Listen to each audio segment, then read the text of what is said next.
Hi, my name's Shelley and this is my vlog, The Willow Tree Green. Today I wanted to talk about some makes that I made recently, including the both Megan Nielsen patterns actually. So there's the Megan Nielsen Jarrah sweater that I spoke about. I showed this double-sided jersey that I got from Simple Life Fabrics recently, and I was talking about different patterns I could make with this, and I decided on the Megan Nielsen Jarrah sweater. So that is what I made, and I made the cowl neck version. So this is the cowl neck. I will put some video in of me wearing this. I chose to have the spotty bit as the main body part, and then the stripes as the cowl and the sleeves and the bottom band, and then the polka dots are on the cuff, and it's so comfy, really comfy. The Megan Nielsen Jarrah is a very oversized pattern, so I've just sized down, I think possibly 4 sizes for this to be just the right enough. It's just sort of the right fit. It's not oversized really. So I would recommend that if you're making this to double check the finished garment measurements so that you get the fit that you like. The first one that I ever made of these I made it to the sizing that I thought it needed to be based on my body measurements, and it is enormous. I basically wear it as a dress, and it's very large. So since then I've always sized it down. Another weird quirk with that pattern is that they tell you to put the seam in the neckline on the shoulder. I've never ever done that because it would just be weird and uncomfortable. So I've put the seam at the back and put in one of my little labels that I got from the Stitch Festival a while ago. And yeah, I absolutely love it. So I've put some video in of me wearing it with a pair of denim shorts. And it's very comfy. It is a bit too, it's not a very heavy weight jumper material, but it is a bit too thick for at the moment because we're actually having some nice weather in the UK right now. So yeah, so that was my first make. Very successful, very happy, and it possibly took me about an hour because I did most of it on my overlocker. And it just took no time at all. So very happy with that. The next thing that I wanted to talk about was this, which isn't a new make. It's actually one I made quite a while ago. This was made from an bedsheet that I got from TK Maxx, I think. And it had 2 sides. So the other side is actually the black with the big skulls on it that I've been making another, what are they called? Experimental space top. I forget what it's called. I'll put it up if I can find it. So this is the other side of that bed sheet. That was a double bed sheet, and it was the first one I made again as a 12 for another idea for a viscose that I had. This is cotton. I didn't end up making that one because I realized that I just don't like white based fabrics. They just don't seem to suit me. So I will put a bit of video up of me wearing this. I do find the waistband, and I have put on a bit of weight since I first made this, so it is tight, and so I have to breathe in. But another thing, as I'm 4'10", quite short, I find that the pattern is, the waist sits too low for me. So I've often thought that if I was to just take this and get rid of the waistband and just bring it up like that, that it would be a lot more comfortable to wear. So I decided to make a new version because I wanted to use the this really nice cotton that we got, I think it's Liberty print that we got in the Beyond the Pink Door box. I was thinking of making this with this, but I wanted to make a 12 to see how it was without the waistband. My daughter and I were in the local charity shop and found this bedding, which has got 2 sides. So it's got this lovely green gingham on one side and a sort of patchwork design on the other. It's a poly cotton, so don't think it's any particular brand, but it was a single bed sheet. I was kind of hoping that I could get the whole dress out of the gingham side, but after laying it down, this particular pattern has got basically a circle skirt. So this is the Megan Nielsen. I've drawn on it to remind myself what the pattern pieces are. This is the Megan Nielsen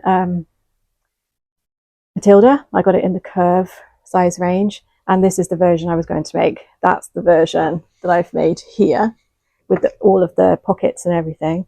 So I decided I wanted to make this one, but I didn't want to put the pockets on, and I wanted to exclude that waistband.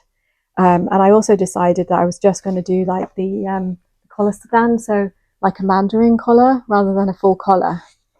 So I got to the point of having it all constructed with the mandarin collar. And when I put it on, my husband turned around and said, "You look like a nurse."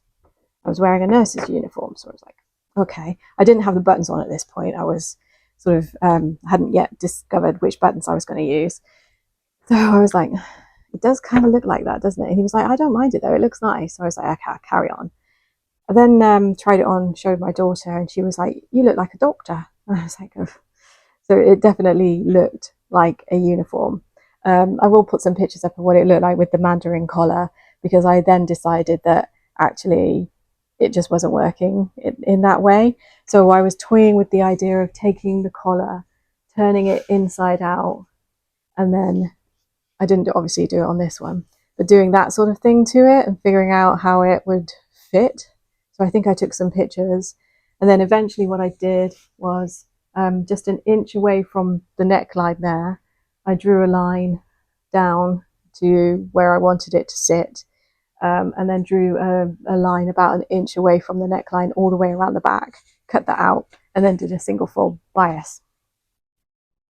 So this is what that ended up looking like. It's not quite a V-neck because I wasn't quite sure how to manage the button placket, and so I did it straight across the button placket. But so and it fits lovely. I really love it. Love how it looks actually. Unfortunately for me, it looks and fits a lot better on my daughter than it does me. She can fill it out that much better. She wouldn't let me take any photos of her to share with you. So I've got some video of me wearing it, but I am gifting this to my daughter because she just looks fantastic in it. So the other thing that I changed on this one to this one. So this has got, I think, 1, 2, 3, 4, 5, 6, 7, 8, 9 buttons on it. And the buttons don't always go all the way down. I decided to sort of leave a gap and didn't do buttons all the way down. But I found these buttons. Aren't they gorgeous? I had found them in my stash. I don't know where I got them from, but I only had 5. And I didn't want to mix and match them because these just were so pretty and so fitted it so well. So what I did, and we discovered that we could fit the dress on over our heads. So what I've done is put the 5 buttons on up the top, up to the waistband, waistline rather, because there is no waistband, which is where it becomes a bit tight or fitted. And then I've actually sewn it closed. So I've sewn the rest of the button placket shut all the way down to about, on me it was just under my knee, on my daughter it's just about her knee, I guess, slightly above. And then it's sort of open from there down. And it's the perfect midi length on her. It comes a bit longer on me. But yeah, and then I've just done a single fold on the bottom. So yes, really happy with how this turned out. And it just looks so nice in this fabric as well, with the mixture of the gingham and the pattern. And I just alternated them on the front and the back, as you'll see in the video. So yes, I was really happy. It looks like a 1950s housewife kind of dress. But actually I'm really kind of into that aesthetic, so very happy with that. I did toy with the idea of using the rickrack that came in the Beyond the Pink Door box to sort of put some decoration on it, but I'm glad I didn't in the end. So yeah, so very happy. That's the back yoke, and it's got princess seams on the back and on the front. And then I just pieced a few pieces of what was left of the bed sheet together to create a belt, which my daughter showed me looks much better if you fold it at the front and have the bow at the back. So that's how I did it in the video. So yeah, so really happy with that. I'm still don't know if it would look good in this. I'm trying to decide if because I've got 2.5 meters of this, which is way more than a single bed sheet, which I'm pretty sure would just be like 2 meters, but it might not be. So I don't know.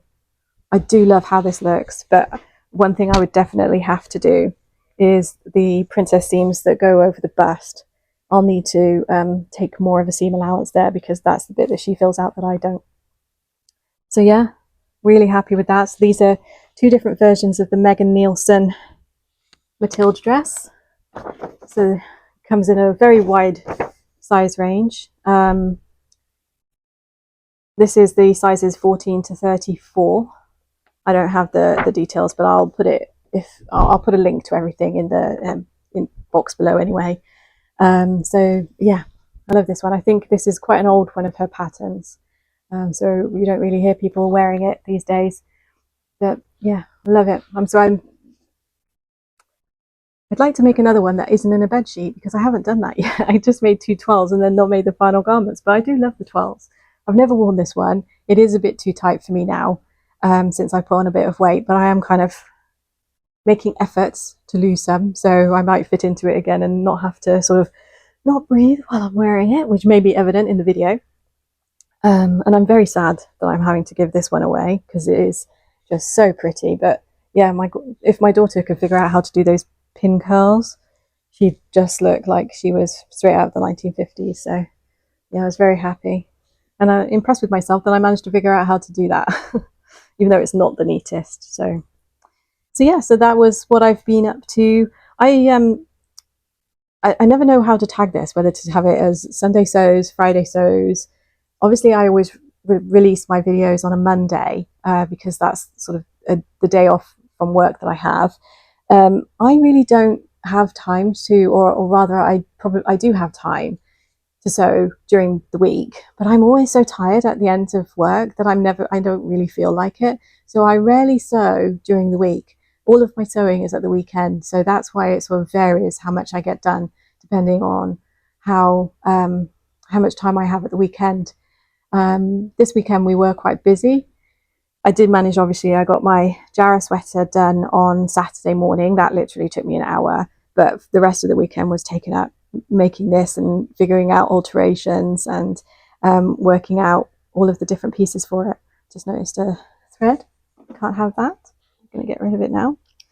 But yeah, so that's why I don't really fit in the Friday sews or the Sunday sews or the I'm a Monday sews, but there isn't really, I don't know. I just, to help people find it, I tag it as a Friday sews, even though it's not a Friday sews, because it kind of is. Do you know what I mean? Anyway, that's just why I tag it like that so people can find it.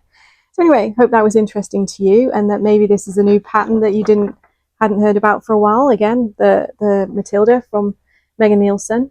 I love it. It's another alternative to the shirt dress with the pockets, which this one I even did the buttons and everything on. That was a new experience for me, putting on these types of pockets. I'm pretty sure I put that the wrong way around, but I was very happy with that.